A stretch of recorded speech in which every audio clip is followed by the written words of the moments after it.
Hey, Cleo's audience. I realized this is Cleo started counting down that I hadn't actually logged into Restream and set my title for the stream.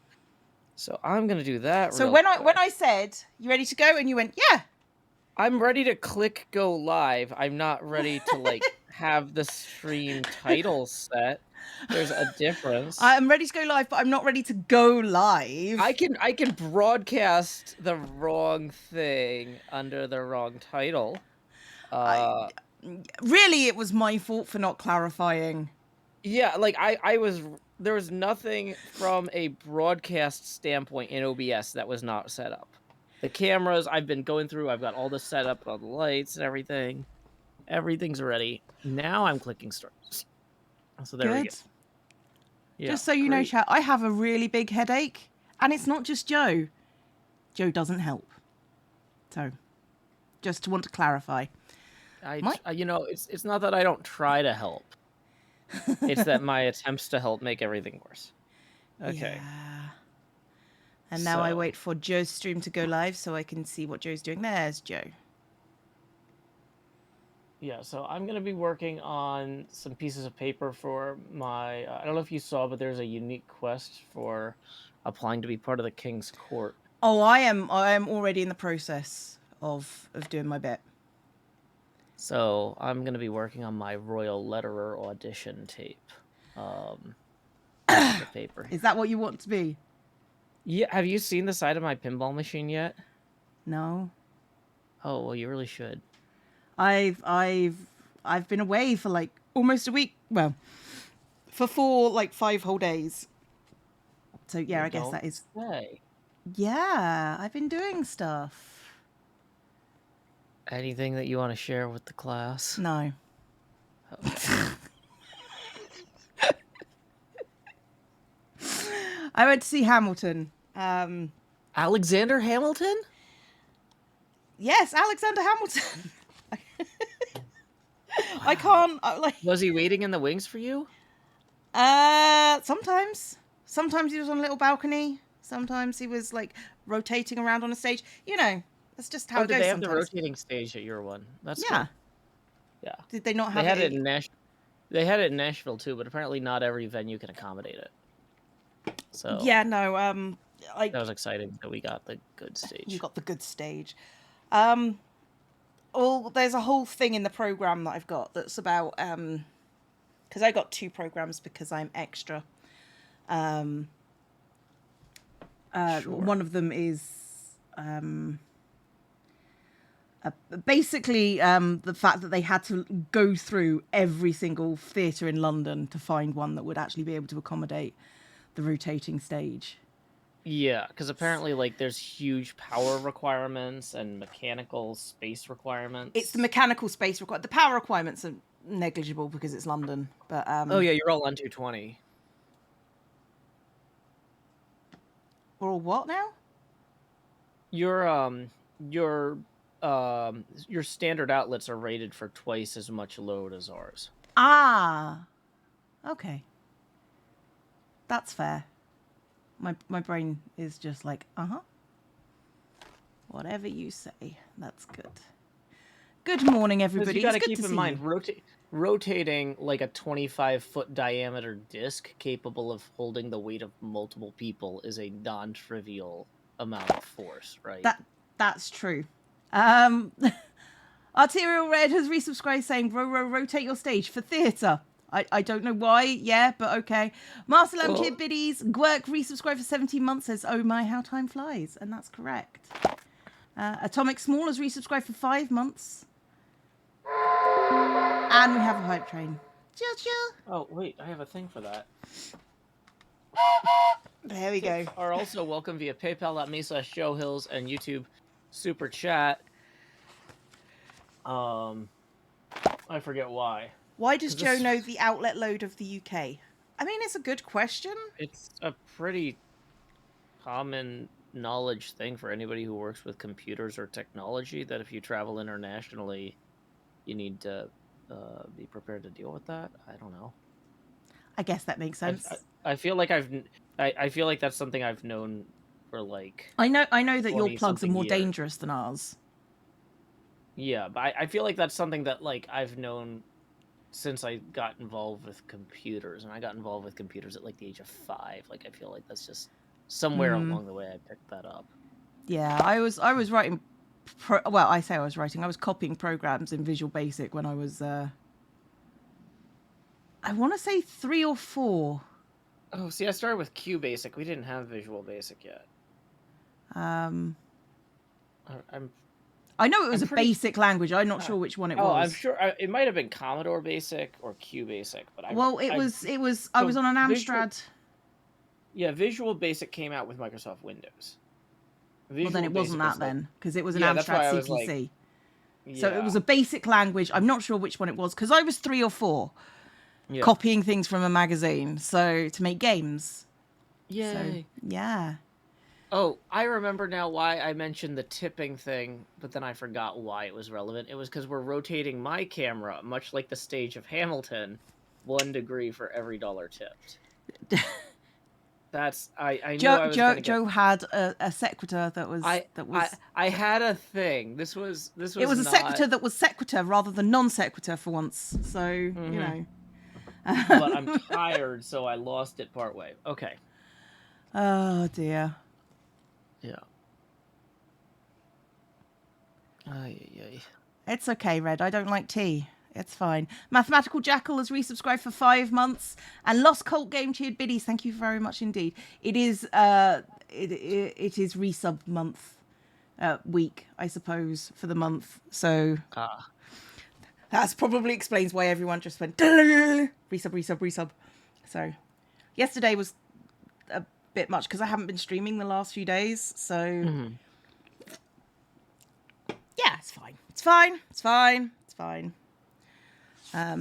My head hurts like a lot. Oh no. Oh no. You just got some tadpoles. In real life, Jim, or in Minecraft? Because if you just got some tadpoles in real life, maybe put them back? Because I've seen a lot of tadpoles die. I mean, in fairness, they die in nature too. They get eaten by birds and stuff. I mean, that's true. So, which is why you don't take them out of their natural habitat, because they might have a chance to survive. lot of tadpoles in jam jars I've seen just cark it. Okay, let's see. I've got Darth Worthen saying, "Did you see the Pokemon trailer?" No. Like, if I'm already pretty sure I'm gonna buy a game, I stop learning about it. So that way, when I go in and I play the game, I can be like, "What? There's a Pikachu in this? What?" That's okay, Jim. Then there is a Pikachu in it most times. Is there? Well, but my thing is when I played Blue, and because I was British, we didn't really have like the Pokemon cartoon or anything. I had no idea like why Pikachu was such a thing. It was just an annoying Pokemon that just sort of ambushed you in the long grass. So you know that's why I liked the latest Pokemon game, because you ambush Pokemon in the tall grass, and it's just one of those like I'll take that after years of practice. Now I'm going to get you. That electric rat thing. Yeah, that's right. Tales of Emily is resubscribed for 6 months. That's half a year. It doesn't feel like I've been doing it for that long, to be honest. Like the whole streamy thing. Yeah, it feels like I only went live like, I don't know, 8.5 minutes ago. I can really go off some people sometimes, Joe. Just saying. just random observation of fact, nothing to do with you. Yeah, nothing to do with me. No, just some people are just annoying. It's fine. And you just go off them randomly for no reason. Nothing to do with how facetious they are or anything like that. No, my face is my best quality.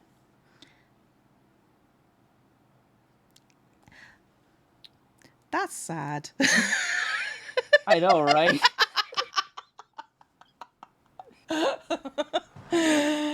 Oh.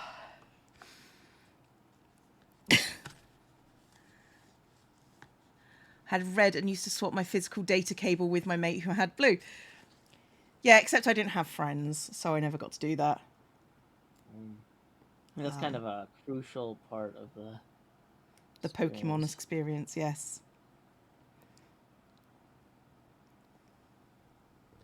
Started your own bullet journal starting this month and you're loving it. Excellent. Just make sure you only do the amount of stuff that you can physically do for yourself. It's a great little art project, but only if you take a reasonable amount of time doing it. Okay, let me try and force refresh the category. Twitch. Shouldn't say I'm playing Minecraft now. Okay, hey, we got our first tip of the stream. Thank you to Quirky for tipping 10. Woo, that's going to get us 10 degrees of rotation angular. Clear. This is for putting up with Joe. What is for putting up with Joe? Just people. Are there bits or something? No. I don't know what that's. I was very confused for a moment. It's like, I mean, I do this personally. Magnum Indie cheered biddies. Thank you. I put up with Joe because it's easier than. Oh, I think I've just realised what that was. Jesus! Wait, oh my god! Okay, that number is still going up. My god, why? I think that Miss Canuck, sorry, not Miss Canuck, Canuck 1987 might also be Seabart 1987. I would think so, yeah. I suspect so, because I just got a $400 tip on YouTube. Yeah, so. I just got 50 gifts. Yeah, thank you very much. So thank you very much to Seabart 1987 for supporting the arts and my show in particular. And my show in particular. Jesus! Thank you so much. It was just sort of start rotating that camera. Yeah, go rotate. Like, the thing is, it was just sort of like, that statement was just like, what's going on? What's going on? And then it was like the number on my screen started going up and I went, oh, that's nice. That's nice. That number's not stopping. Oh, okay, because it takes a while to get up to 50. Nice. Thank you so much. Thank you so much. Well done, you've paid for the entire stream day today. Yeah, okay, so I had a story about something good happening to me. And I told Cleo before the stream, I was like, anytime I come into a stream and I'm like, oh, you won't believe this stroke of good fortune I had. People go, good fortune, you say? No need to tip today. And so I was worried about telling this very positive story. And Cleo's just like, just wait until we're an hour and a half in. Give them a chance to tip first. But clearly, we can just jump right into that. We can jump right into the good stuff. Can I just, before we start, thank you, NJ, for your 17-month resub. I do appreciate that. And Mini Cheese Mouse Cheer Biddy saying, here's the last few bits to add to the pot. Thank you very, very much indeed. You guys are amazing. And Canuck, especially today, thank you. You've made such a difference. Oh, go. Yeah, because we're on rotations. This is gonna get me into the Beetlejuice. I'm gonna have to go get my Beetlejuice. Yeah, because 360 is a full rotation. It's slightly cheaper than if we were doing the expansions, but it works out. It works out. Jeez. It works out in that we get to have fun with the camera on this craft streams, which the expansions people just didn't want. My best teachers are the one who made it fun. That's what we aim for. That's what we aim for. If I just hold down the up button here instead of the scroll wheel. Okay. I've been learning a lot about using the keyboard instead of the mouse for things in Minecraft when I found this glitch. Oh yes, you were telling me about this. You were telling like the hermits about this glitch, and I haven't seen your video on it or anything. Yeah. Basically, I found a way to place 10 stacks of blocks, which is 640 blocks, in about 77 seconds. They all have to be the same block. But like if you're like filling in something or doing like a large scale like structure that you're gonna like do one layer and then texture in front of or something. Yeah. It's a huge time saver. So like I got the cabinet of my pinball machine done in like how?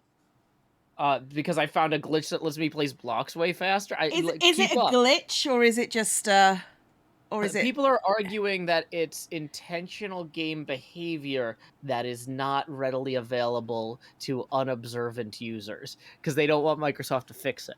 Okay. So anyway, I got. Uh, so Fair. yeah.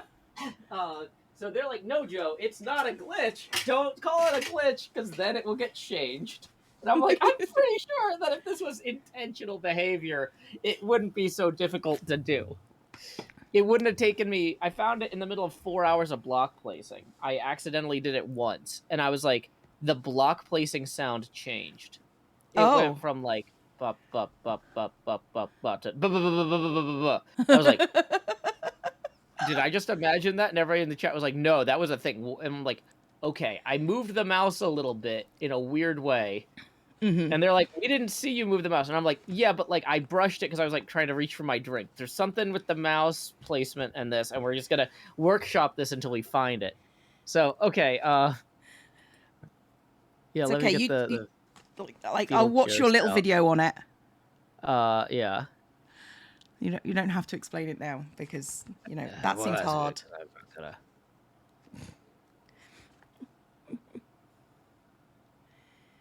Could insta-mind blocks by having your pick at a specific angle and running. Gosh, that was a long time ago. So anyway, I got 40 more degrees angular to rotate. Just give me a second here. It's okay. It's like No you take rest your for time. the wicked, like they always say up in Canada there. Oh wait, no, I've actually got 50 more degrees because I still got that because I got that 10 from Corky earlier. So we're going up to 50 Oh my degrees. Whoa. So thank you, everybody. So thank you, Corky and You had a rough Seymour. night. Work at retirement home. Oh, Canuck, no. Ooh, that does sound tough. Retirement home, like any carer, to be honest, is a difficult job. Mm-hmm. That's why burnout is so common. I hope they never patch out removing bedrock. I mean, I don't think they will. If they were going to do it, they probably would have done it already. Well, so apparently this glitch is somehow linked to the removing bedrock glitch.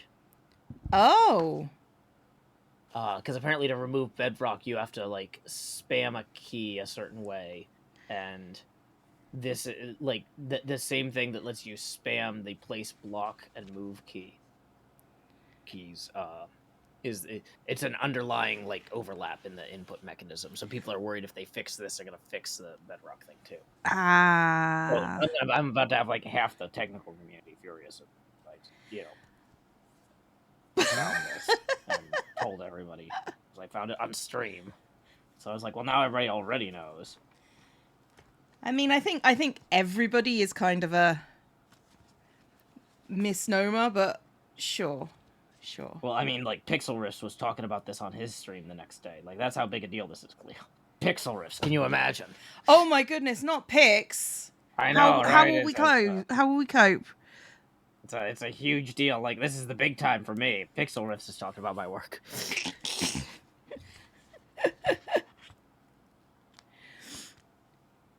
Haven't really they patched bedrock removal like 5 times by now? I don't know. You'd think if they'd done it 5 times, they would get annoyed enough to make it stick. Because if I'm doing something for the 5th time, I'm making sure. Not Pix talking about Hermit, I know. That was not what I wanted to copy and paste. Don't... And I can't remove my own comments on Twitch, can I? No. This is cute with the camping thing. Thank you. I try to make things cute. Because, I have to live with things. And, like, this is my favourite thing that I've done. I know it's stupid. And it's janky. But I love it. If I was to do that again, I'd probably I'd probably get paper. And not just cut through the book. Yeah, don't add me on Discord. I won't follow you back or whatever. I apparently when I tried to click the mute button earlier, it copied my Discord ID. So then when I went to paste the PayPal link, it pasted my Discord ID. So that's not an advertisement for that. Don't. It won't let me delete it. Come on, me and Joe barely talk on Discord, So if I'm not getting any attention from Joe, then you definitely are. This is our one day a week that we all around. I don't know. Mondays when we're doing HHH together.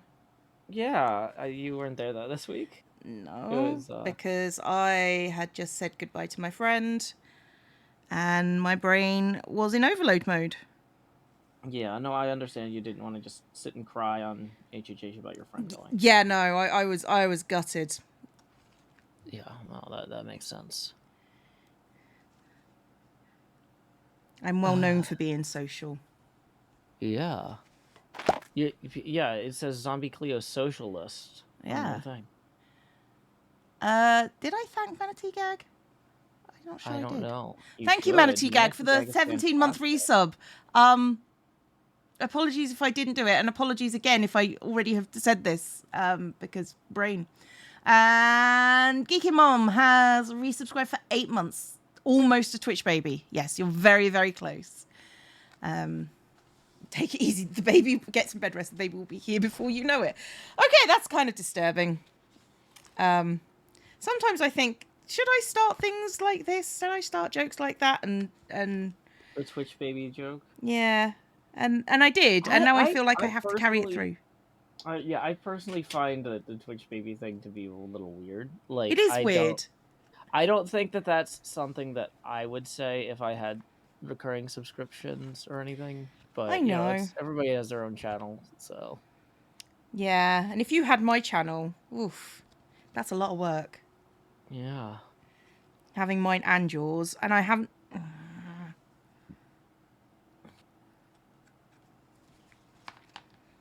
screwed that up.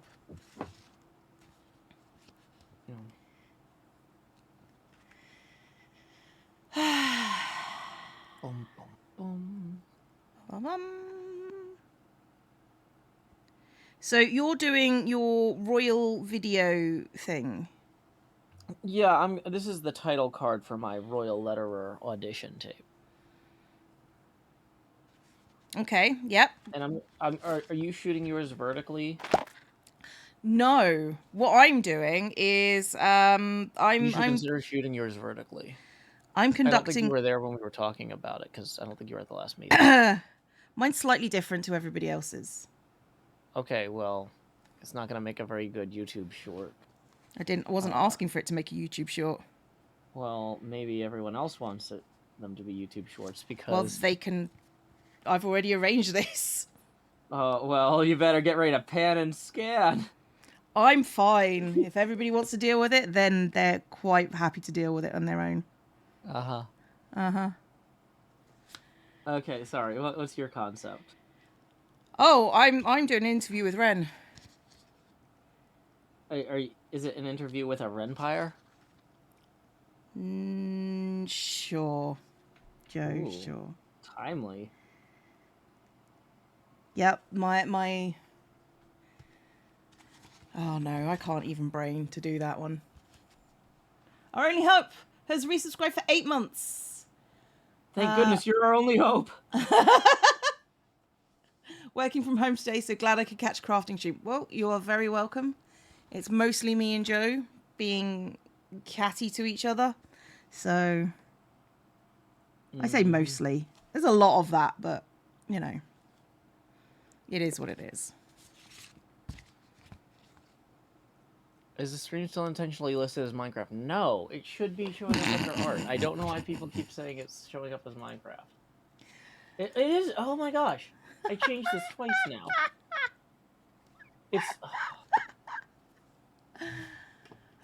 It's fine. It's fine. Everybody's doing great today, Cleo.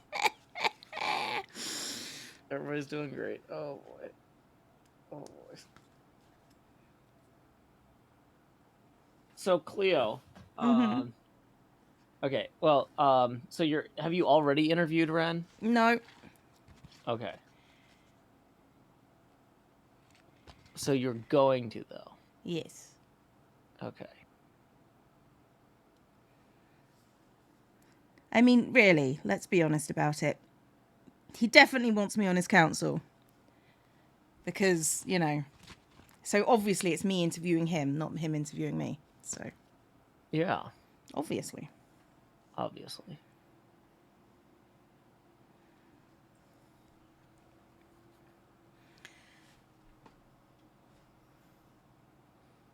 Dusko Dare says, that sounds like the fallout of a long YouTube short meeting segment. Oh, YouTube Shorts are on the agenda for this week too. I don't know if you saw Cleo. Oh, I don't want to, but sure. I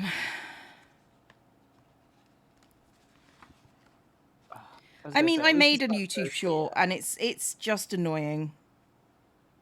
Why is it just annoying? Because editing things into vertical format is a nightmare. Oh. Specifically on my software, you know? Yeah, I was gonna say that sounds like a software failure, but I didn't want to like throw your tools under the bus when it might be. I mean, you practice, do things like that all the time, Joe. Why would now be different? I don't know. Neither Honestly, do I. I don't. I'm just like, I'm trying to be more considerate, and I'm doing a poor job. um. Wasn't sure I liked the idea of a Hermit King and less sure about it being Ren. But so far I've been pleasantly surprised. Yeah, I think it's working out better than I expected. So. I mean, Well, because there are other things. Like, well, like my chat was bugging me about this the other day. They're like, Joe, you should go have a rebellion against Ren, and I'm like 10 hours into hand lettering the side of this pinball machine. This is not a good time for me to go stage a rebellion, for one thing.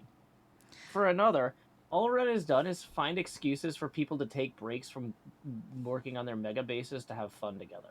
Yeah. Like, and has given us diamonds to do it. It's really difficult to rebel against that. Yeah, monarchies and governments might have a lot of problems in general and in specific instances, but in this particular specific instance, it seems like it's going okay. Like, just let me finish my work. We just want to do what we're here to do. And, you know, I'll be honest, I got for a couple of hours work, like 48 diamonds. Like, not even a couple of hours, half an hour's work. I got 48 diamonds, and that's not bad. That's not bad. I've got a much prettier axolotl shop now. Hmm. Nobody's shopped there except for you, but, you know. I mean, that was always going to happen, Joe. Well, but, like, tadpoles. I thought yeah, but you haven't advertised it as a tadpole shop. Pretty sure I did. I put it in the Discord. That doesn't mean anything. It's still a giant axolotl. Yeah, but the tadpoles don't look great visually. No, Joe. No. It's fine. It's fine. Fine. 1, 2, 3, 4, 5.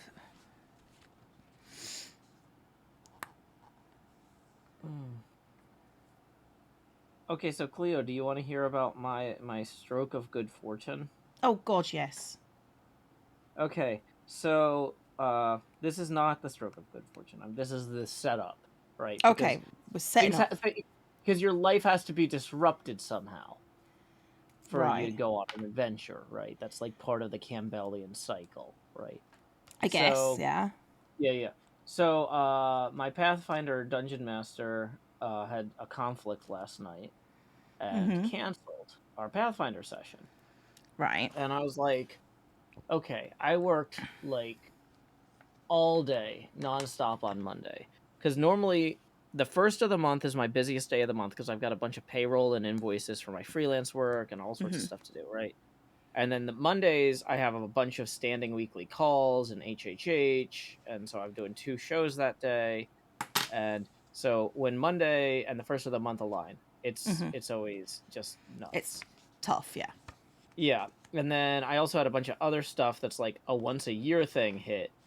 And so everything bled over into Tuesday. And so by the time I got to like dinner time on Tuesday, my dungeon master's like, yeah, I'm going to have to skip tonight. Right. And I was like, okay, I am not going to sit in here and do more work. Like, I have to leave my apartment at this point. That's reasonable. I've done like 22 hours of work in the last 2 days, and I need a break. So I saw there was an out-of-town pinball tournament. And so I decided, okay, you know what? I'll get in the car, and I'll go to that. And I'll pinball. And I'll play pinball. And So I get there, and it turned out to be a classics tournament. So Mm-hmm. all of the games are like 35 to 45 years old. Right. Um, so like a lot of them are electromechanical with the original bells and chimes, like Mm-hmm. no sound card or chips or anything, you know. Right. Like some of them had actual score reels, like Mm-hmm. where they rotate when you get points, that sort of thing, like old school I'm stuff. smiling and nodding. I want to say I understand entirely. So, Okay, a score reel is a oh no, you mechanical don't thing need that to explain it rotates to to me, show Joe. the It doesn't number. make a difference to the story. I promise.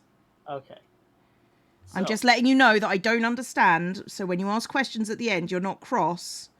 okay. Okay. So anyway, I enter the tournament and there's 16 people. And the last time I was at a tournament, which I've only done once, Mm-hmm. um, I got like third to last place, Right. and I was up against a 4-year-old in 2 different rounds, and I lost both rounds. Now, Wow. granted, this 4-year-old was there with his grandfather and his father, who are both like pinball fanatics who are very highly ranked, Okay. and Yeah. so, but like still, it's kind of one of those things where the first time you lose to the 4-year-old, you're like, well, that was a fluke. Yeah. But the second time, you're like, that's a really good 4-year-old. Yeah. I understand. So, anyway, I go in there and I'm like, okay, well, we'll just have fun. You know, Yeah. like I'm not in my apartment. I'm here to have fun. I don't know any of um I don't think I had played any of the um games that were in the rotation. I might have played one of them once, Mm-hmm. but like they weren't games I was familiar with or anything. Um and I ended up actually doing uh so like that you do 10 rounds where you Mm-hmm. play like 4-player games to get your placement for the whether or not you actually move on to like the semifinals or the finals. Yeah. And I got 8th out of 16 in the first 10 rounds, so that was just enough to So get me yeah. into the playoffs. So then I had to win 3 games to get into the final round, which had Mm-hmm. 3 more games against the. So basically, um, the top the top 3 players at the end of the 10 rounds are guaranteed a slot in the finals, Right. but fourth through eighth do a playoff to see who gets the fourth slot in the finals. Mm-hmm. And I got that fourth slot, and then I Yay. managed to actually get second in the finals. Uh, Nice. and so I was feeling pretty good about this. And at the end, the tournament director comes up to me and the guy who got first, and he had never won first before. I had never gotten Anywhere. past like Yeah. the rounds. Like, yeah, I'd never gotten to semifinals or finals or anything. And the tournament director comes up and hands us each some cash. And I'm like, Oh. wait, there's a cash prize? And he's like, yeah. You didn't know that? I'm like, no, I never made it this far. Like, I usually would have got, because like the other thing is this is like after you play 10 rounds of pinball, you're not usually like, let me stick around and watch 6 more games. You're like, it's pretty late, right? Yeah. Yeah. No. Yeah, so this took 4 hours, but I won $26. Woo. Yeah, which is pretty good when you consider that it cost, between getting into the arcade and signing up for the tournament, I was out 20. Mm-hmm. And then I spent $1.50 on a soda while I was there. And it probably cost me about $4 in gas, maybe 4.50. So I about broke even playing pinball. You know, that's all you can ask for, really. I know, right? What was first So, prize? um, it was more than 26, but like I didn't like count it because it wasn't in my hands. Like the tournament director just hands him a bunch of cash and hands me $26. It wasn't like a ceremony or something. It was just like he came up after. It's just like, have some money. And you were like, thank you. Yeah, I yeah, broke but like even on my hobby. I know. So that was nice. Um, To be fair, as a YouTuber, breaking even on your hobby is nice for when the first time it happens to you. oh yeah, Like the first time you got to AdSense was just like, ooh, I can make money. Not a lot of money, but money. yeah. So now I'm basically a professional pinball player, really. That needs to go on all your branding now. JoeHills, professional pinball player. professional tournament level pinball player. Okay. Point Yeah. taken. Thank you, Grim Shadow Blades, for the 10 community gift subs. That's really nice of you. Thank you so much. It's lovely. Appreciated. That 4-year-old would have appreciated the $26 a whole lot more. Yeah, probably. Oh, now, in fairness, the 4-year-old wasn't there this week, and I'm really glad. I did have to compete against a 12-year-old head to head for the 4th slot on the finals. Oh, And were they the thing sad? is, yeah. So the thing is that he's used to playing really good players, and so these older machines. Cleo, do you know what a tilt is on a pinball machine? Yes. Okay. So for anybody who doesn't, the pinball machines, to stop people from tampering with them, they have mechanical methods for detecting if somebody is slanting the machine or pushing it too hard. And modern machines have kind of a looser tilt setting than older machines. Like the mechanisms in the old ones are more sensitive. Mm-hmm. And they've kind of loosened that up over the years because they realized it was more fun if you can nudge the machine a little, right? Right. So the thing is that good pinball players play like they're not afraid to tilt. They're always looking for the limits of the machine, right? Okay. And on these older machines, which apparently a lot of them hadn't played a lot of these either, like, because this was like, a lot of these were rare old machines. Mm-hmm. The tilt settings were set so low that they were frequently tilting and then getting frustrated and being thrown off, right? Oh, right. Like, not thrown off, like thrown off the game, like by the tournament director, but like it was messing with their heads, type Yeah. of thing. Yeah. And so yeah, so the kid that I was up against for the 4th final slot got to pick any game, and he picked the one that has the tightest tilt setting because he thought it would mess with me. But I already afraid to nudge the machines, even the modern ones, and so I was able to eke out a victory there. And then in the finals, I got to pick one of the 3 machines that the finals were played on. Mm-hmm. And I picked that machine because I was like, that was a good strategy, kid. It didn't pay off for you, but these guys, but it will pay off for me. it will pay off for me. So I learned something there. Yeah. Sneaky, and I approve. They were getting tilted by the tilt sensors. I see what you did there. But well done. You managed to sneak your way to a victory. I approve. Yeah. So the best I'd ever gotten in any tournament was like 12th place in like a 27-person event before, and this was second in a 16-person event. So nice. Yeah, it makes me feel really good that like my fundamental skills, except for nudging, are pretty solid. Like, so if I can learn how to nudge and maintain the other skills too.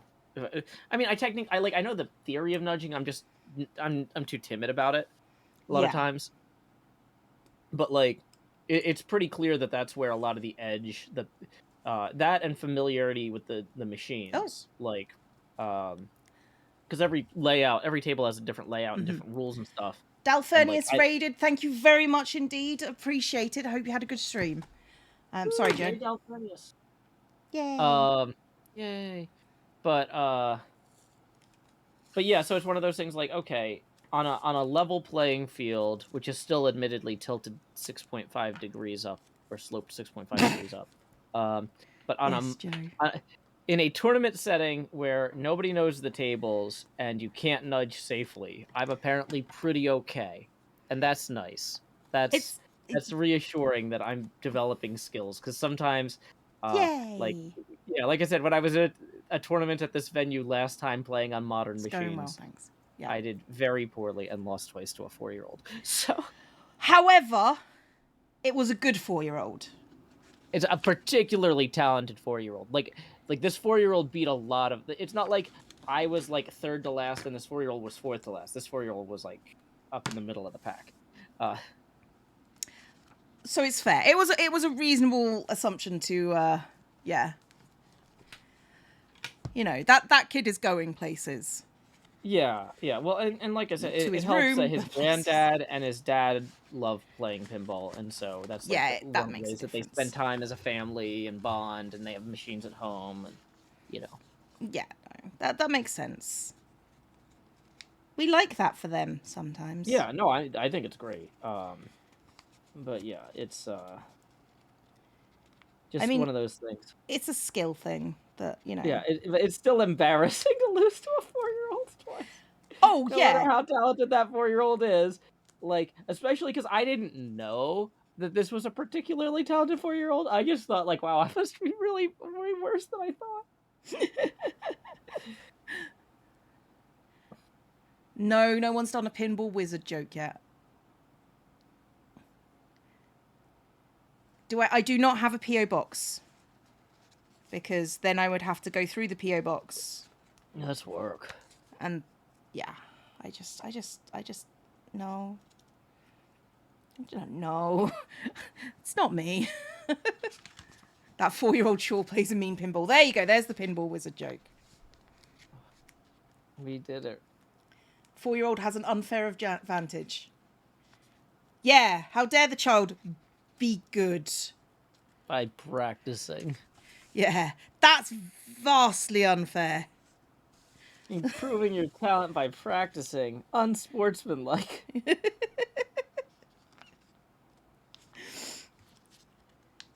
To be fair, Joe does have pinball machines in his house. I have one. Yeah, but isn't that like rotational? Yeah, yeah. So, you know. But like I'm just saying, like some of these folks like literally have like a dozen machines. Like, Well, that sounds like a lot. yeah.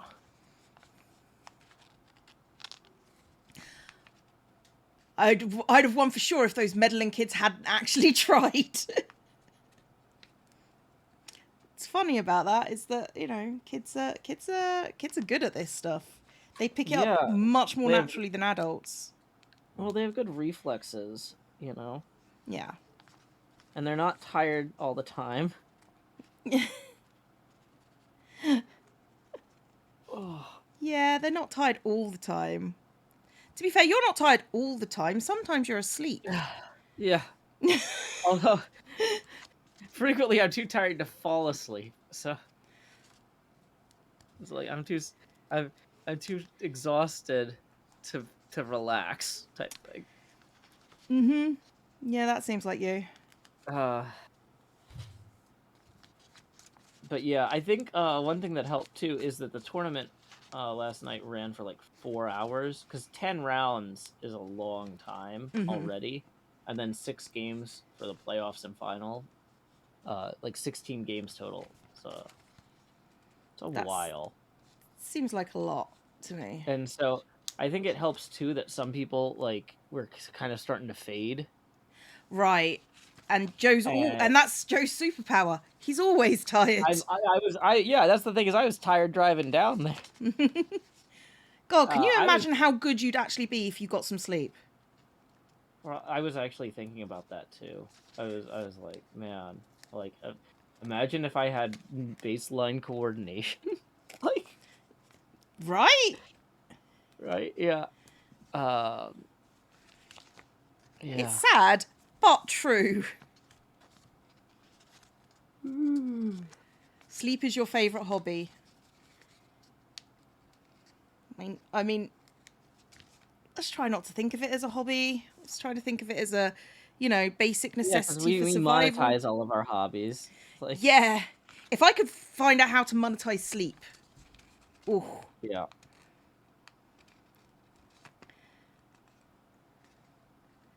I mean, so I'm sure there's a channel where it's just sort of like, I mean, not on. You're not allowed to broadcast yourself sleeping on Twitch. No, but I'm sure like you could do it like. You could do it on YouTube though, I'm sure. Yeah.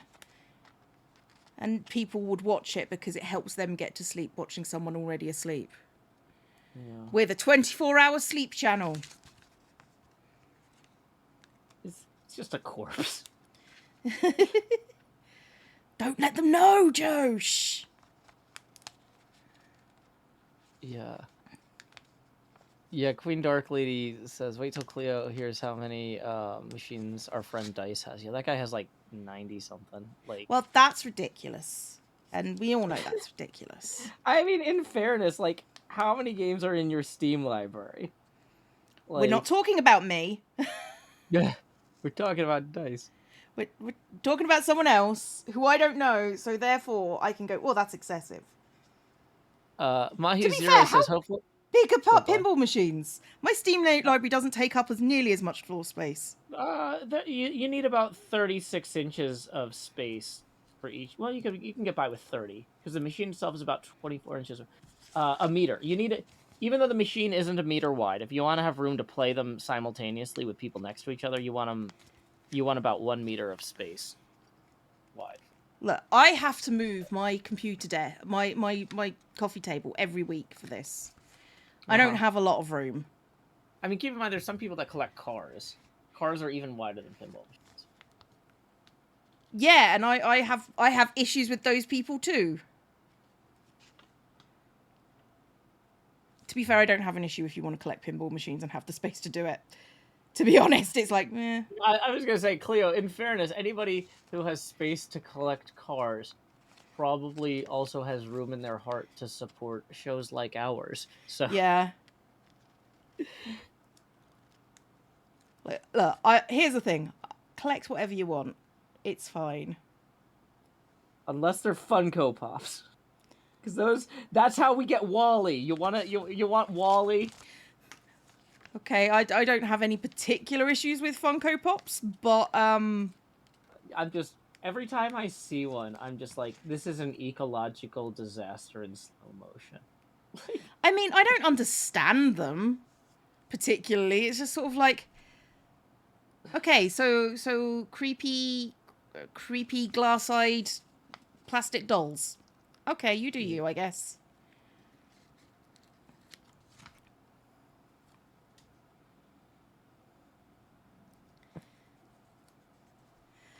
I mean, I just wish they had like more personality, you know?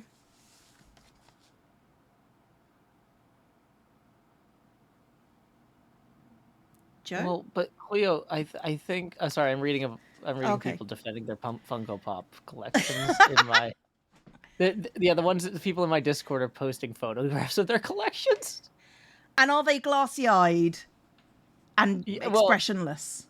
see, Cleo, I like to think that people love them glassy-eyed and expressionless because they can project their own feelings onto them. If you want creepy glassy-eyed with a personality, that's a Furby. You're right, JT. You are correct. I don't want a Furby either.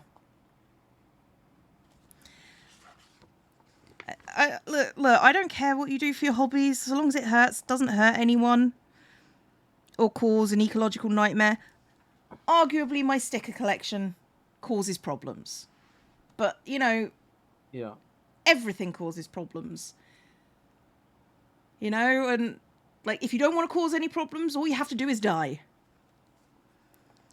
So, and then you can put stuff back in the ground. Cheery. Thanks, Cleo. I mean, look, everything is a problem. That one's really going to get me through my day. Look, the whole point of that question was to not get through your day, Joe. Come on. Okay. Get with the program.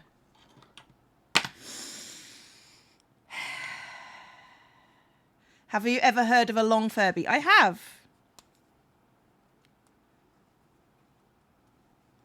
Ethical consumption under capitalism isn't possible. True. However, you still got to live. Yeah. I don't know. I think so. Like, there are certain things people need, right? Like, you need pillowcases so that you can wash your pillows and not have like acne and stuff, right? Because washing the whole pillow is harder than washing a pillowcase, right? So at the point where you need a pillowcase anyway, me printing myself on pillowcases is just like, yeah, there's an additional cost in terms of the ink and the energy consumed or whatever, but it feels like it's less of a net negative for humanity than me producing action figures. Joe, please don't put your face on a pillowcase. That's creepy. Have you already done it?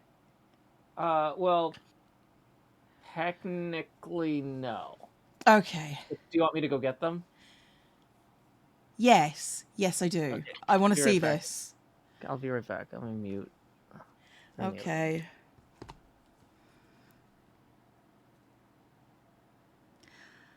I have questions. None of them have good answers.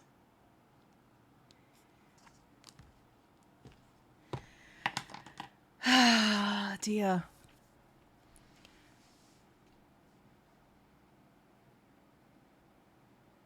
Technically, no means yes in spirit. This is true. This is why we have questions about Joe. You're concerned. I'm not concerned. I'm just disappointed. Because we both know what this is about. Imagine waking up and staring at yourself. Like, arguably, the people that these pillowcases for are not Joe. Okay, so Cleo. So you asked if I had already done this, and I didn't do this. Okay. Uh-huh. So when I got engaged, one of my friends surprised my then fiance and I and said, "Hey, as an engagement present, I made you these." And he gives one to my fiance, and it's like, because I know you love Joe so much, here is a pillow with his face printed on it. And Joe, because you love yourself so much, here's a pillow with your face printed on it.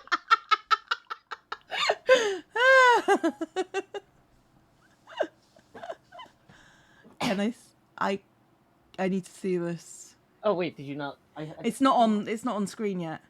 Right, I'll bring one back. Oh, hang on. No, I can. Oh my god! Yes, I can see him. That's a thing. Oh my god! They were on a shelf when I came to visit. They're real. Oh, yeah. No. Yeah, so I was really insulted that my ex did not take hers in the divorce. But she loves you so much, she had to have it. Yeah, I know. It was like, great, now I have this extra pillow. Now I have this extra pillow with my face, and now it's weird. I don't need two of these. Come on. I'm not vain. You should auction it. That's what you should do. Ah, dear. Did ZF make a body pillow cover, or was that a horrifying fever dream? I don't know. Hey, Cryptic Fen just sent me 20 though and says, here's some more dollars for the Beetlejuice rotation budget. So let's go ahead and do some Beetlejuice station here. Bring that up to 70 degrees angular. Sorry. I slept very well, but woke up really poorly, you know? Mm-hmm. I didn't sleep well. You didn't sleep well. I was actually planning on taking a nap after this. That's fine. You know, give it another hour and then... talking to Jevin about... Because I'm going to be passing through Ohio in October. I got busy talking to Jevin about meetup plans. Right. I'm going to try and do like a fan thing. And so like, technically I'm driving through Ohio twice. Once on my way to Massachusetts and once on my way back. So I'm going to try and do a Cleveland meetup on the way there, which is like northern Ohio. And then I'm going to try and do a meetup closer to where Jevin lives near Cincinnati on the way back. Because those are both places that are good to like stop for the night and break up the trip. So, yeah. Okay, that sounds like fun. Jake says, I'm in New Hampshire, about an hour from Boston. Yeah, I'm working on an announcement for a Boston meetup too. So it'll probably, the Boston meetup will probably be Wednesday night in the middle of the week, obviously, because the problem is we're spending the weekends driving there and back. So the Ohio meetups will be on the weekends. Boston gets a weeknight. Santa Stratus has resubscribed for 14 months. Thank you very much indeed. That sounds like fun. For you. Yeah, I think it'll be good. It's very clear says, on the I'm near feed. Boston. When would it be? It would be a Wednesday in October. I don't have the date in front of me, and honestly, we don't have a venue chosen yet, so I don't want to like say it's certainly on this date and then move the date by one, and then y'all are mad at me? I mean, honestly, Joe, you know people are going to be mad at you no matter what. It's fine. I know. I'll send you the pic I sent Manatee Gag of me with the pillow. He told me not to bring it home. Yeah, that would be weird. Yeah, Lunchbonk says, I hope one day there's a New York City meetup. New York City is a hard place to schedule a meetup. You really, because like there are other, like in other cities, I can just kind of be like, we're in a coffee shop 20 minutes outside town. There Come isn't hang out. 20 minutes There's no outside. 20 minutes outside town in New York like that. Yeah. Like Tommy Guns has subscribed. Welcome to the Horde. Mini Cheese Mouse Cheer Biddies. Glad Joe's meet out and announcement tweets weren't a jet lag dream. Managed to pop into a stream at, according to my brain, 4 a.m. Okay, that's cool. But yeah, no, New York is a lot like London in a case of meetups, I think. It's it's just... You got to book something properly. And yeah, you got to like have a venue. And like, I don't have... the money for a venue. Well, and also I don't have like the mental capacity right now to like really... Like, if I'm just like, okay, where's an arcade in Ohio that has pinball? Like, I can find that and just say, okay, we're going there. Yeah. But, like...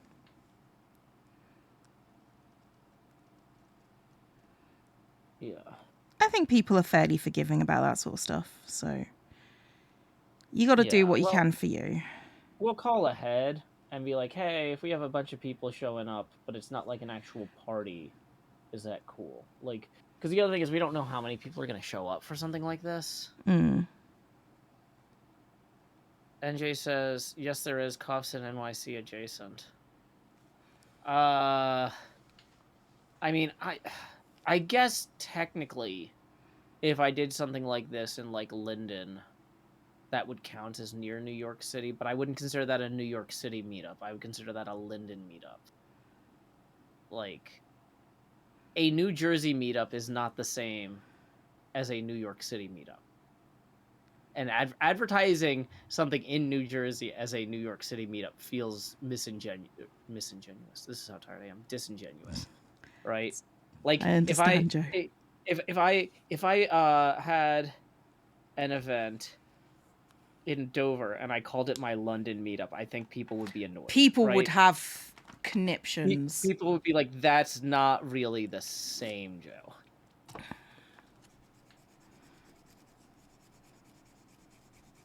Lunchmonk says, Queens. No, like I said, I'm fine with the Rendog thing, but monarchies in general, I'm just not thrilled about. Apparently, WrestleMania's New York events are all in New Jersey. Well, yeah, I'm not. So basically what you're saying, they just lie. They just lie. Yeah. If I do, instead of calling it the New York meetup, call it the London meetup, and then do it in New Jersey.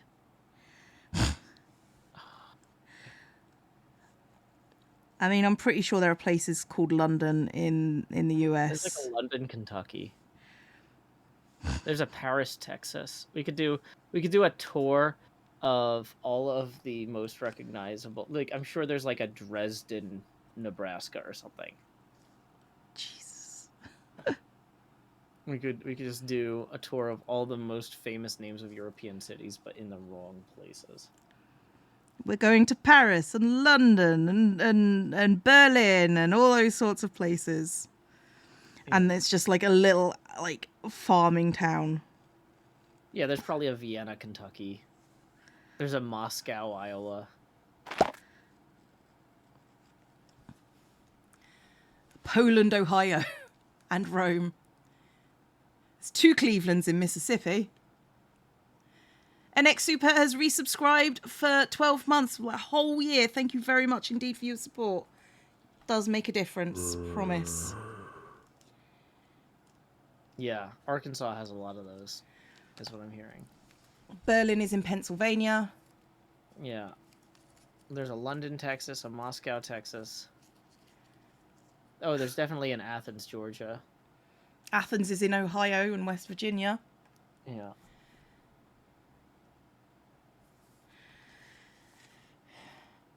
So what we're all saying really is that'd be a fun trick to play on everybody. Because we're evil. Yeah. There's a London, Ontario.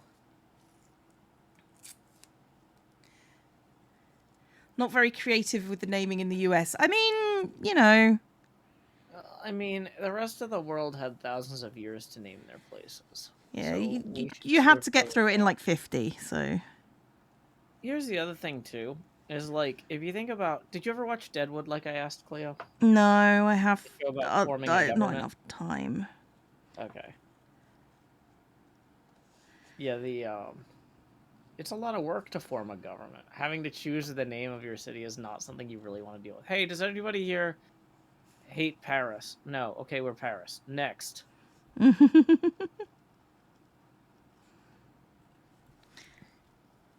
mean, there are worse ways to name a town, I suppose.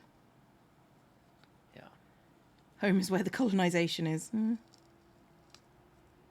Berlin, Ohio has a huge Amish community.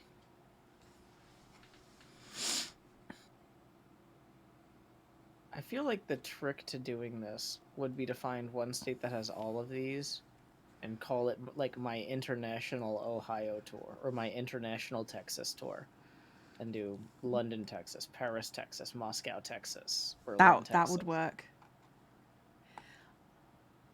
I drove past a town called What Cheer. That's much more depressing than the ones that I'm hearing right now. Yeah. They could name the town Industry. That'll really bring in the businesses. Yeah. It's like Independence. My favourite village name is Pity Me in North England. I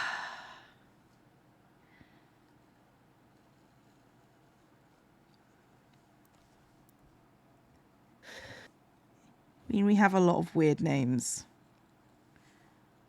Yeah. I'm not going to go into them because most of them are rude. Yeah. Don't need deplatforming. There's a place called Yeehaw Junction in Florida. That feels very apt. Okay. From what I think I need to go and get some water because I just finished my Gatorade. Yeah, I think you probably both should. Streams? I can. Give me a sec. Okay. Thanks, Cleo. You're welcome. Okay. Let's roll on over to Joe's stream. Give me the chat. Give me the chat. Give me the chat. Twitch. You're not my favourite at the moment. Give me the chat. There's the chat. Okay. JoeHills chat. Ask me questions about JoeHills that you want a dishonest answer to. Oh, good. I'm so glad that's happened. There we go. You're going to have to send that last message again.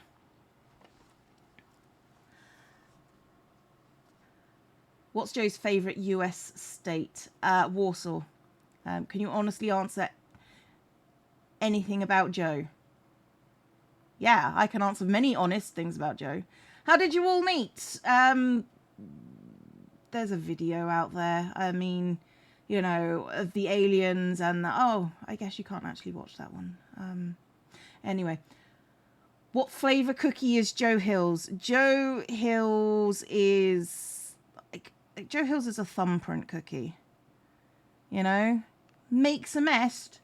It tastes good.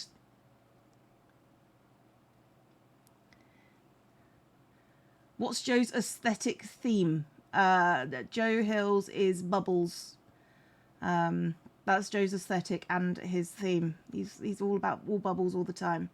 What's his favourite vegetable? Turnips. What's Joe's favourite stream prop?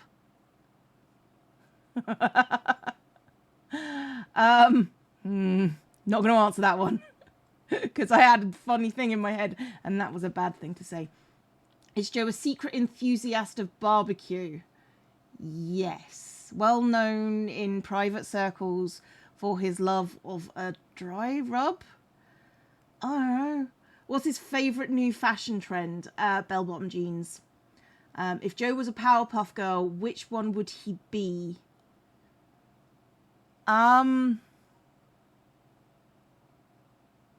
It's probably a buttercup, to be honest. What bullet journal month would he be? I mean, that's just asking what month would he be, and he is obviously a February. Obviously. What is the JoeHills difference? Lard.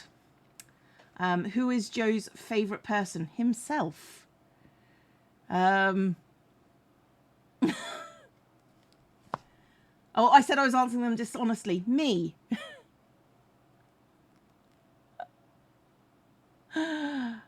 What's Joe's superpower? I'm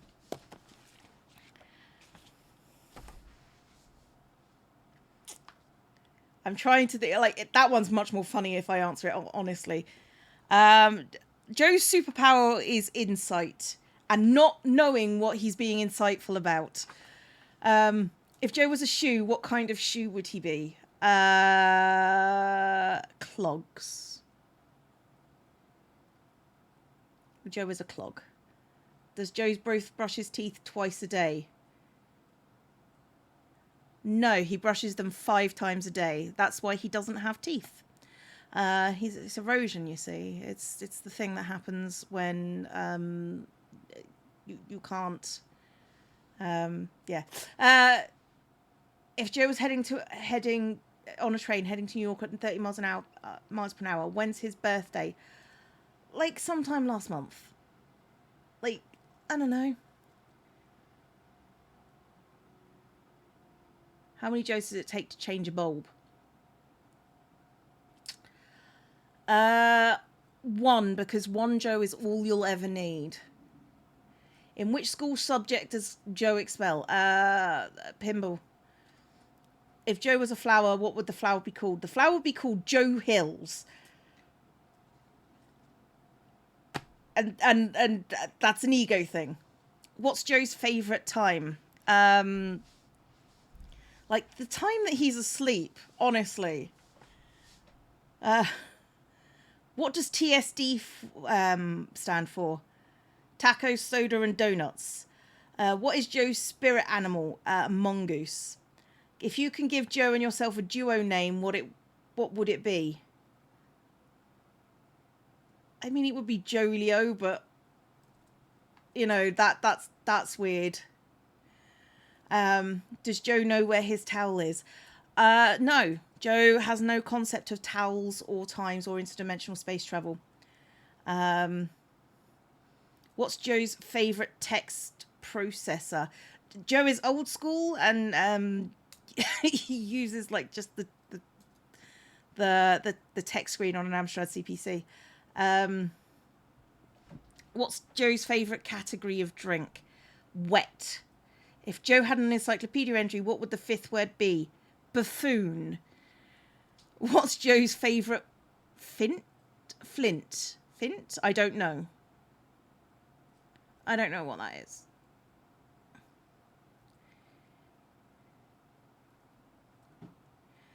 Let's stop being like horrible about Jolio. You know that's you know that's what it is. Otherwise, it would be Chloe. What's the title of Joe Hills' biography?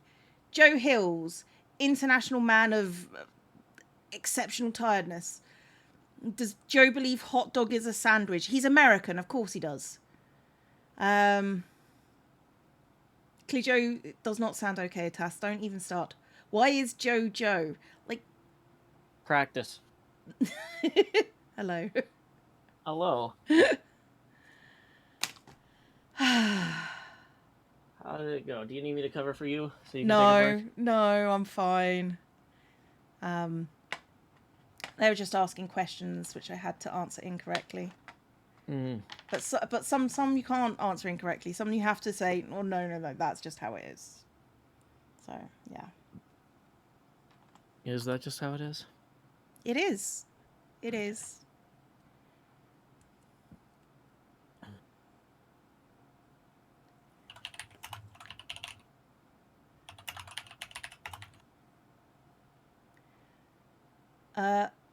Why did you type that twice? Because I'm like, for some reason this text box seems to be constrained. Hold on. Running into something weird here. Oh, that's what's going on. The capture was too narrow. Oh, that was an excellent lightning round. What? Yes, with my specialist subject, JoeHills. Yay. Oh, that specialist subject thing is from a TV show. I've heard of that. Yeah. Yeah, I watched the thing where the specialist subject was like whiskey.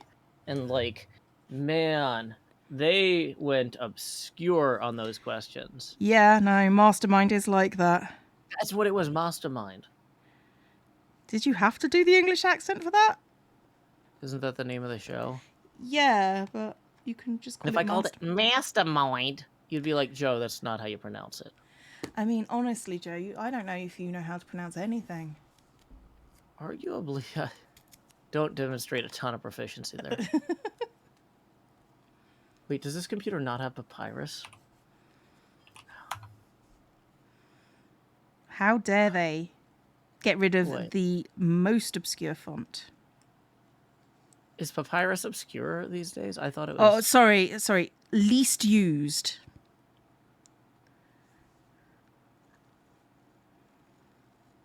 Oh, no, sorry. It was gin, not whiskey.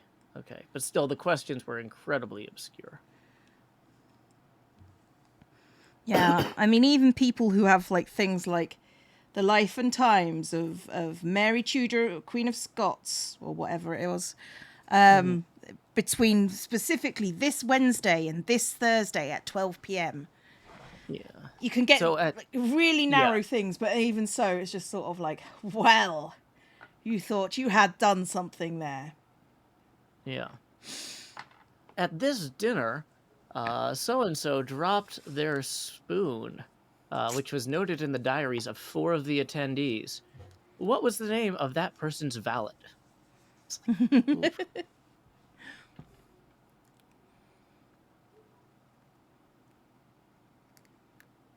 Dang it, I really wanted to use Papyrus for this. I'm gonna have to go online. Does Microsoft just not ship Papyrus on computers anymore? I don't know. I've got access to Papyrus. I didn't remove it. But no one would blame you if you had. Yeah, but I didn't. So, yeah. I'm just saying you can be honest with us, Joe, you know? Wrong window capture.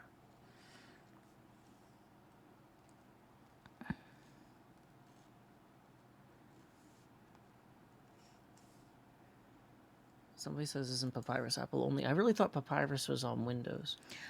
Yeah, no, Papyrus is on Windows. It's not an Apple only thing. So, Adobe... Did you just call it Adobe? Adobe. It's, No. I'm just saying Adobe is a much better name. Access your apps and services.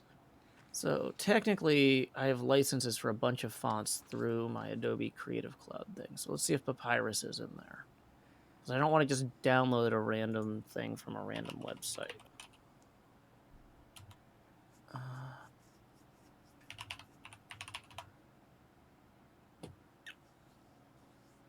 Only distributed with Office products.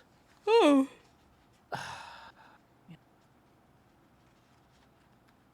I'm not going to buy Microsoft Office just to get Papyrus. No, that seems like a silly thing to do. Like, I'm sure I have, like, an old Microsoft Office CD somewhere. But what I don't have... is the time to install it on your computer? Is a CD drive. I mean, that too.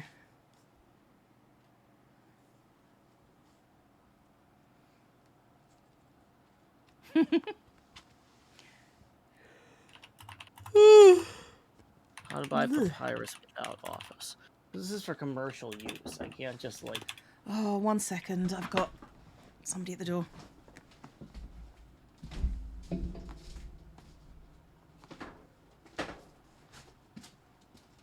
Buy Papyrus typeface.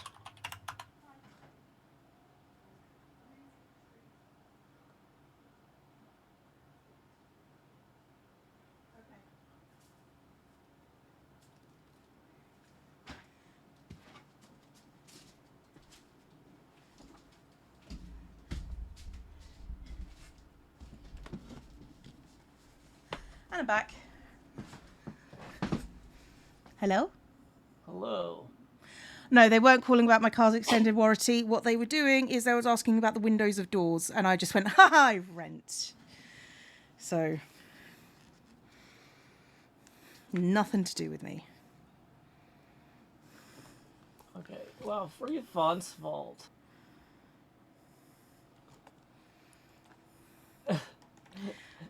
What? Free Font's Vault has the best description. I'm not going to download a font from this website because the description of the papyrus font mentions that the Avatar movie posters use this font heavily, and Avatar won 3 academic awards at the 82nd Academy Awards ceremony. Also, papyrus was used to create the original New Testament, so it is considered by some to be a scriptural font. Just like, What? they're just making stuff up here. Like, 3 academic awards at the 82nd Academy Award ceremony. I don't think that's true, Joe. I don't think so. My brain. Okay. I think there are issues that these people have, and none of them are with fonts.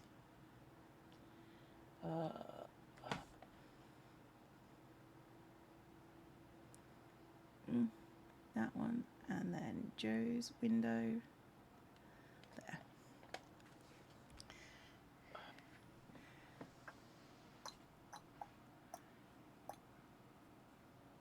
Huh. I worry for Joe's sanity occasionally. How much does a Microsoft Office license cost? I really no. This is not. This like not worth it, Joe. I had it in my head how this joke was gonna be. It would be Comic Sans for the Royal Letter audition tape, and then have my name and underneath it in papyrus. And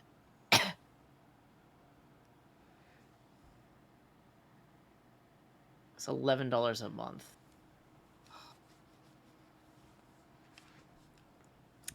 $11 a month. The thing is, if they said it was $40 to just buy the font, I probably would have just bought the font. But I know if I get the $11 a month subscription, I'm not gonna remember. So now I'm like, Arca has resubscribed for 17 months, been on this plane for 17 months, and we need to find an exit. Not a chance. okay. Candy Andy has cheered biddies and says best Cleo quote is, and for those of you who don't understand, ask your mum. I don't remember saying that, but it does sound like something I would say. Yeah,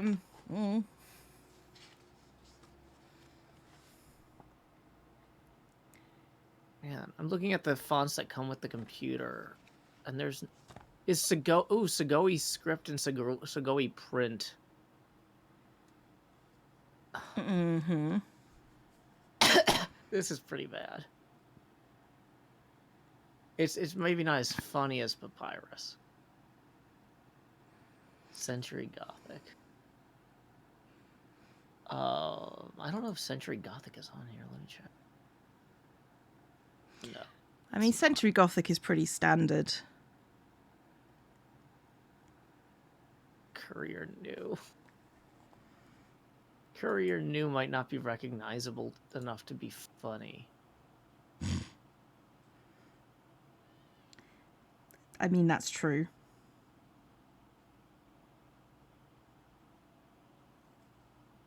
This Times New Roman's got to be on this computer, right? Windows computers. Oh, yeah. Yeah.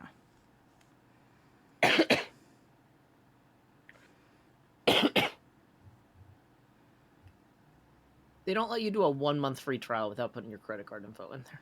I doubt it. I doubt it. So, how are they going to scam you out of money? Chloe the Great and Powerful says the font Gigi is pretty funny if this goes with it. The thing is, I wanted something that would be recognizable as... I mean... like, to bother hand lettering Papyrus and... what do you call it? Comic Sans felt like a good joke.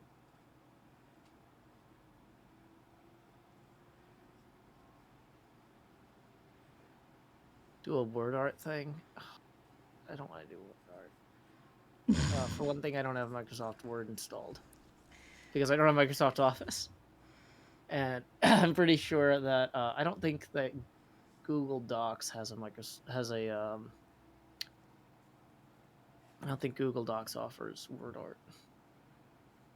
Probably not.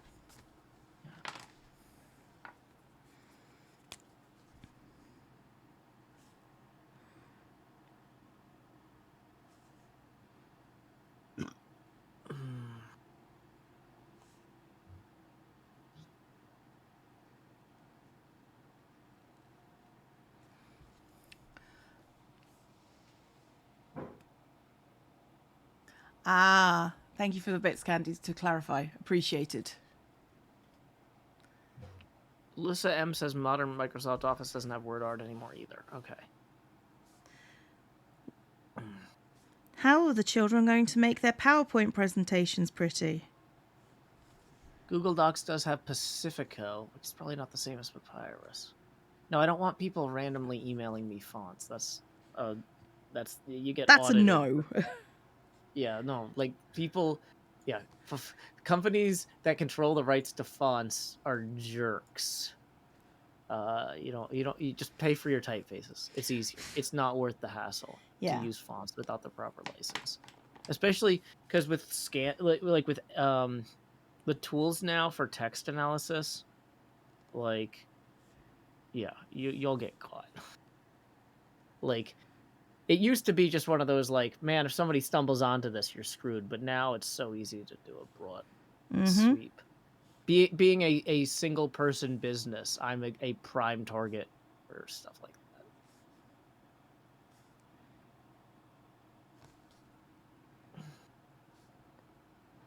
This is why I don't put any writing usually in the in my video thumbnails anymore.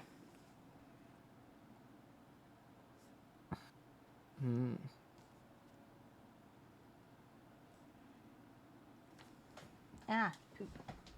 Okay. What should I just drop? You know what? Let me see. Okay.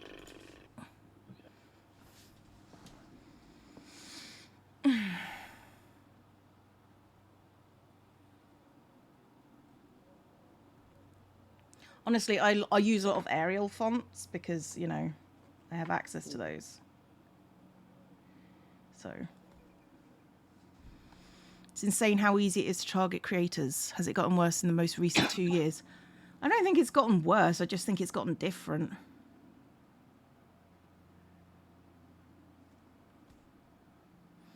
To be honest, Artisy, I don't need to like put writing on my thumbnails and stuff because, you know, there's arguably no point because it just takes up real estate for like the visuals.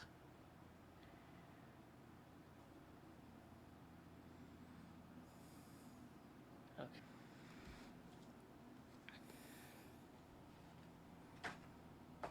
Yeah, I think Times New Roman is just the way to go here. Probably.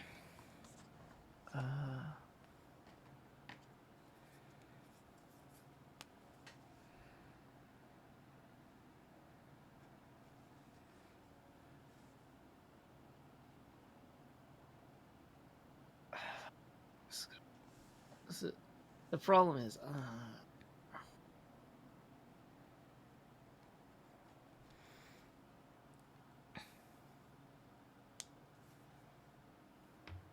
Calibri is my favourite font, like... readable but not pretentious like Times New Roman. I think that just is a point on what era you grew up in.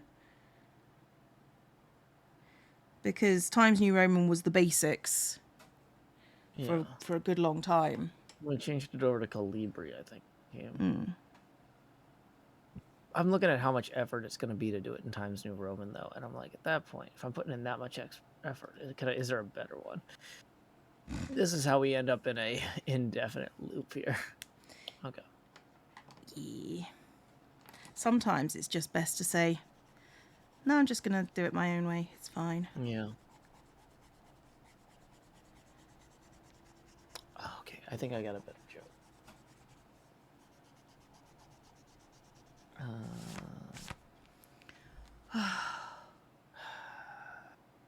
Okay, where would I be?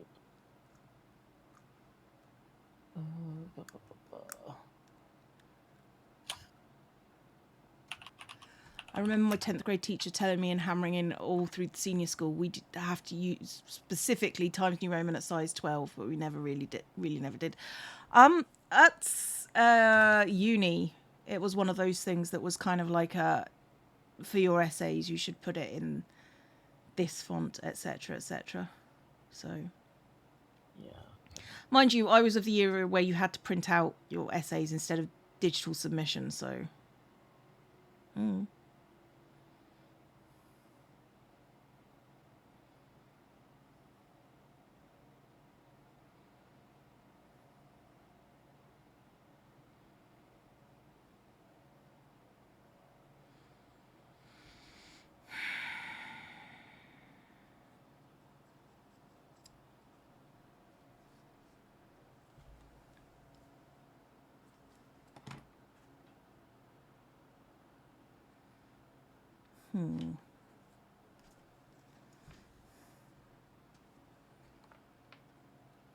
I found a compromise.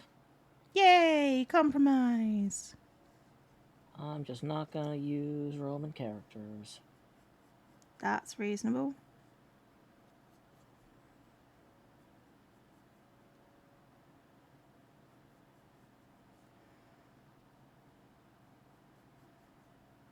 Wait, what?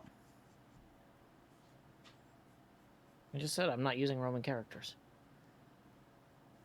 Okay, you know what? I will wait and see how this turns out.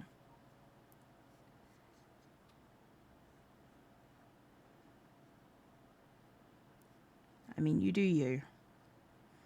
Because nobody else can. Yay.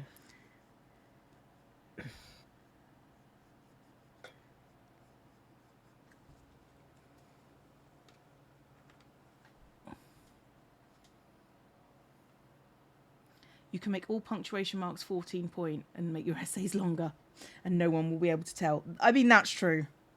That is arguably true. In what? Well, we were talking about like 12-point font is like what people. Oh, gotcha. You just make it look like you've done more.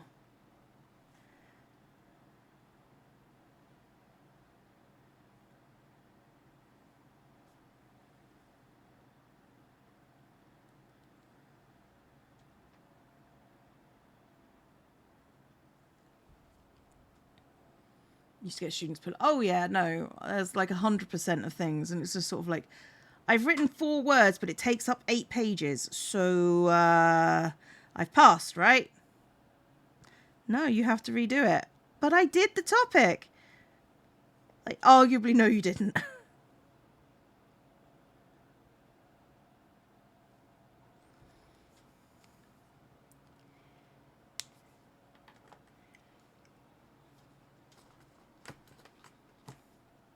Push the paragraph and line spacing as much as you could without it looking suspicious. Here's a hint. It always looks suspicious to teachers. Yeah, They just genuinely don't care. If you look at stuff long enough like that, you're gonna notice. Yeah. Like, you're gonna notice that the punctuation is slightly bigger. You're gonna notice the spacing is slightly off. Like, yeah, they're using 1.5 width spaces, but is it worth it to argue? Is it worth arguing about it? No. Am I going to measure this out? No. Am I going to give them a look that tells them I know what they did? Yes.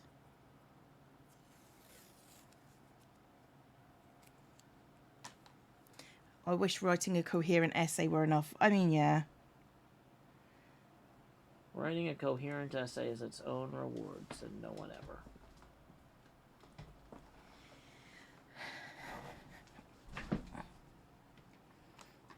Honestly, a lot of the write 700 words or write 1,000 words was difficult for a lot of students because they don't have the vocabulary that other people use. Yeah, they don't have 700 different words, and so that's a real challenge. Well, no, I was more thinking of some people aren't like me. I can write the same thing 4 different ways without using the same words because my vocabulary is pretty good. Bad writing, though, if you're repeating yourself 7 different ways in the same essay. Oh yeah, You could be 100%. making But distinct points. I didn't say it was good essay writing. I just said it's the way that people are trained to do it. Yeah.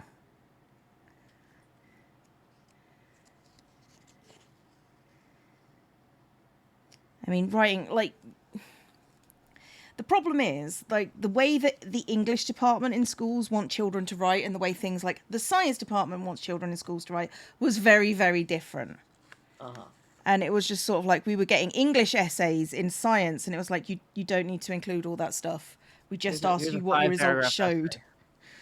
Just tell me what your results showed.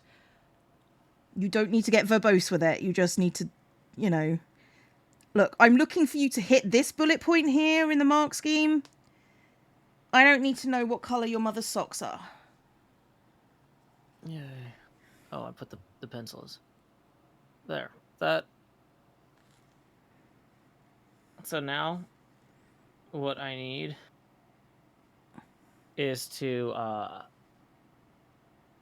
offset.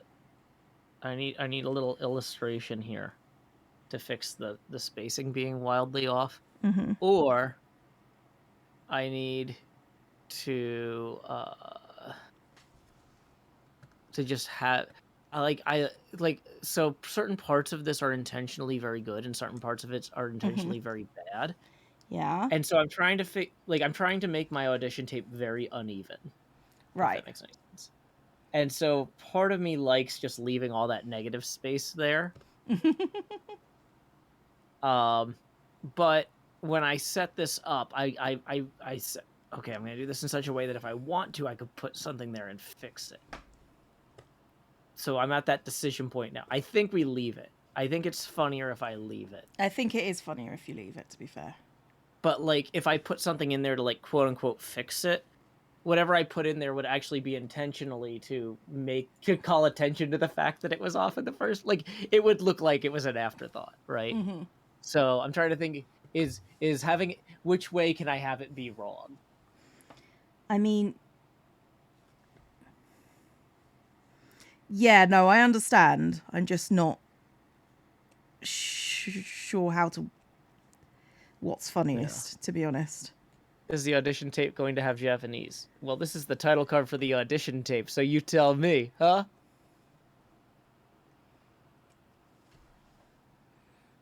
Chloe the Great and Powerful thinks the negative space is funny as is.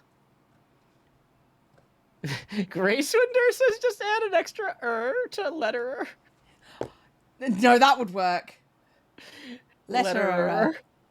Okay, that's actually funny. That's actually funny. That's pretty solid. I'm almost worried that that's a joke somebody else has done.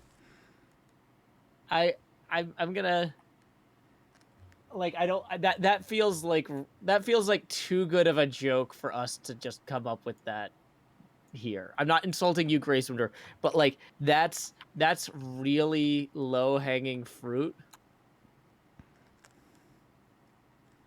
Come on, Joe. We're all about low-hanging fruit on this stream. I guess was where I was going with that.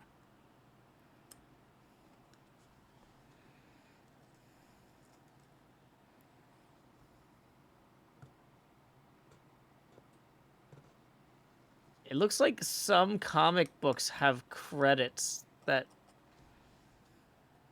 accidentally have an extra ER at the end of them. Yeah, but we just keep adding ERs. Royal Lettererist. Yeah, add an IST at the end. IST would work very well, I think. Oh boy. The only I think we're gonna leave it, but y'all, that these are really good suggestions. These are, y'all are on fire this morning. But the one thing holding me up with it is that I've already I spent like a lot of the day yesterday working on the cadence for the script. Like, not just like, oh, what is a funny joke, but like, how do I get the right number of syllables between the breaths for this to be just awkward enough or not? And I feel like I'd have to rewrite it if I started adding extra syllables. The royal letterist. Add a little TM at the end. Duskadair says, "Oh Lord, it's scripted." Yeah, no, I've been working on this a lot. Whereas mine is going to be unscripted, but questions are going to be posed deliberately. Yeah, mine's gonna be super awkward. Like if you've seen the film True Stories, No. I'm kind of trying to channel the vibe. Like, so it's like a kind of a comedy parody of a documentary about Texas. And right. Like, like the narrator is driving through Texas during the documentary, and he'll say something like, for centuries, architects dreamed of being able to use metal as the primary building material in their structures. But nowadays, you don't even need architects to make buildings like these. You just tell them how many square footage you need. They send them out to you in a kit. They'll even send guys to put them together if you want. Oh. Like just driving past these rows of like identical warehouses in Texas. Oh dear. But he'll say something like that, and then he'll pause, and then he'll look directly at the camera and go, "This car isn't a rental; it's privately owned." It's just like, okay. Yeah. Yeah.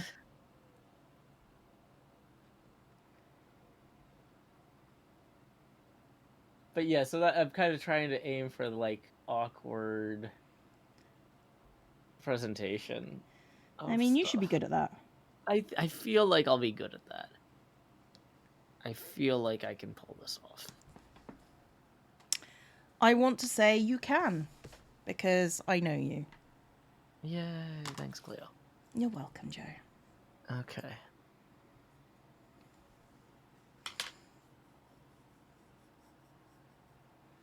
So... yeah, so then... we're gonna be like, like one of the segments, like I'm gonna talk about owning a book on typography. And then I can be like, but my interest in typography isn't purely academic. Here are some letter forms I created last week while talking to Zombie Cleo. She wasn't impressed, but I hope you will be. Or she wasn't impressed, but I'm sure you will be. Yes. Yeah, no. I feel like I can make that work. You can make that work.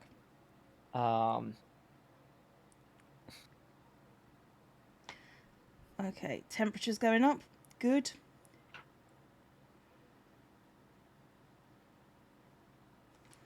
Okay. But yeah, see you later, Rainbow.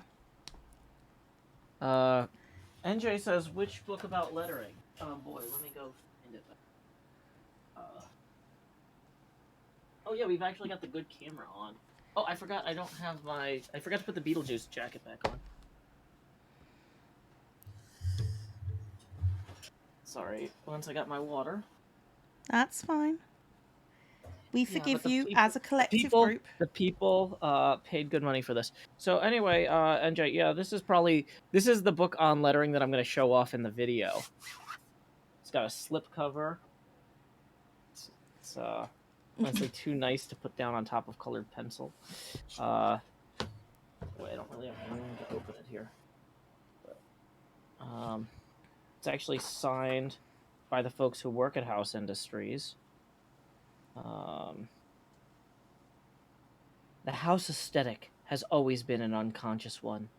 Although a couple of us have fancy college art degrees, we've always considered ourselves blue-collar designers. The fact is, We were attracted to design before we knew what it really was. Exposure to graphic design came through assorted American subcultural phenomena from the past few decades, such as the hardcore music scene, skateboarding, and video games. It also didn't hurt to have pinstriping dads who built hot rods and older brothers who collected Mad Magazine. Not surprisingly, mimicking Santa Cruz deck graphics was incredibly formative, as were the countless hours spent perfecting the interlocking letter forms of priest and maiden logos on notebook colors and jean jackets. We absorbed the lettering that surrounded us, even though it would be years until we were schooled enough to recognize that the Thrasher masthead was a stylized rendition of Banco. Anyway, and so Yep, they've got that's a bios thing. of people at House Industries here. They've got thing where they talk about their business and how it was structured, how they came up with their logo and design for themselves. They've got a bunch of examples of fonts that they've made. Camera is still off, jacket or not. Oh, wait, so you didn't see me walking around without the jacket on. No. There we go.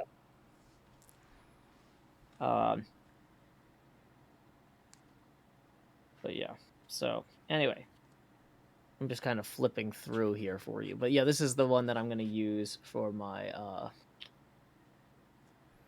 thing. They also have a professional painter on staff, like an oil painter. Mm-hmm. And whenever they don't have a project for him to work on, they just have him draw fan art of the staff to hang around the office. So here's an oil painting of them all as Greek statues or Roman statues. I have concerns. Yeah. Well, because they're like, it's really expensive to have this guy sitting around not doing anything. It is. Yeah, but Yeah. So yeah, they have samples here of a bunch of their early fonts from like from the early years.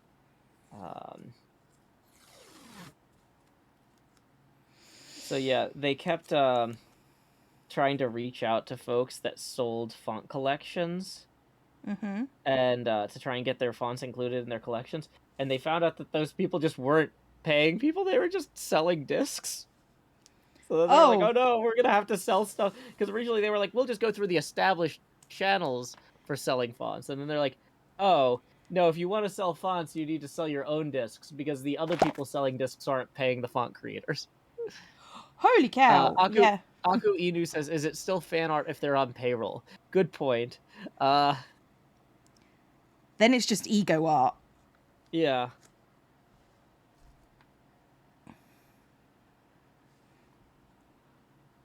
But yeah, they've got a bunch more samples of their different the next wave of fonts that they put out or that they were working on at the time.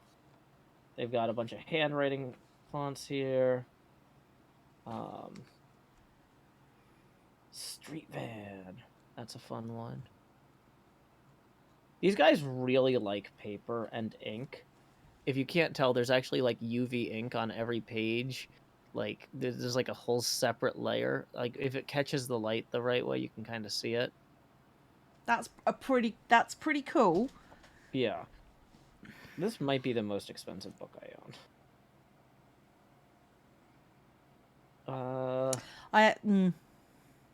But yeah, so I got to figure out which page I'm going to open this to for the Ren thing. Honestly, this page here with all these car logos might be.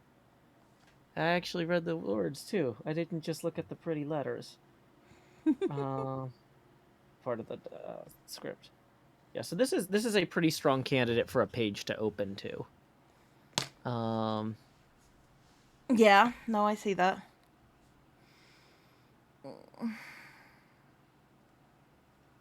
You know, Oh, I'm sorry. Nox Lullaby has resubscribed for 50 months. Brains taste like chicken. Yeah, they do. Actually, that's not true. They taste like scrambled egg.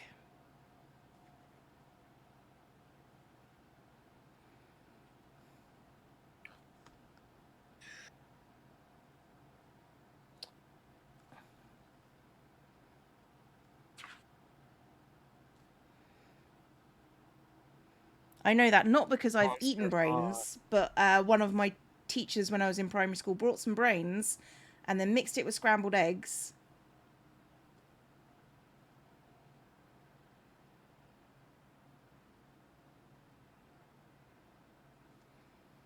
And ER?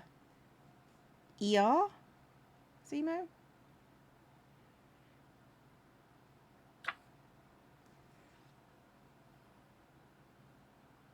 Oh, you're making a planera joke. I see. I see. Oh, plannerer. Like letterer. Yeah. I also don't have a trackerer. Trackerer. I really like House Gothic. This is we use this as kind of the identity font for one of my employers for a while, and you can do it's very flexible. You can do a lot with it. As you can see, it's got like 24 different weights and configurations, kind of, or variants. The different variants have kind of different heights. So it's got different weights and different heights within the weights, or vice versa. It's also got different widths. So yeah, and it's got like even like a 3D shadow one, like Yeah. Well, I am just about done, to be honest, Joe. Okay. So whenever you're ready. Cool. Sorry, I will put away my. No. You can look for it for a my bit. Red Dog thing. No, I really should go back to bed. I did not get enough sleep last night. And, that's fair. But I set out to get this Royal Letterer audition tape title card done this morning, and I got it done. You did. Yeah. Hooray. So. Well done. Yay. I'm also probably going to go back to bed. So, hooray. Alrighty. Okay. We're gonna break off and go do our respective gubbinses. And Sounds good. I will see you next time, Joe. Thank you, Cleo. Thank you, Joe. Alrighty. Bye-bye. Bye, Cleo. It was fun. Oh, yeah, I just logged out and just left him there. That's terrible of me. Anyway, who do I want to send people to? I guess I'm sending you to Pearl. So hooray! I'm sending you to Pearl. Thanks for hanging out, guys. Thank you for being amazing. And I will see you later on today, I suspect. But my brain hurts, so thanks for coming. I appreciate you all. Bye-bye.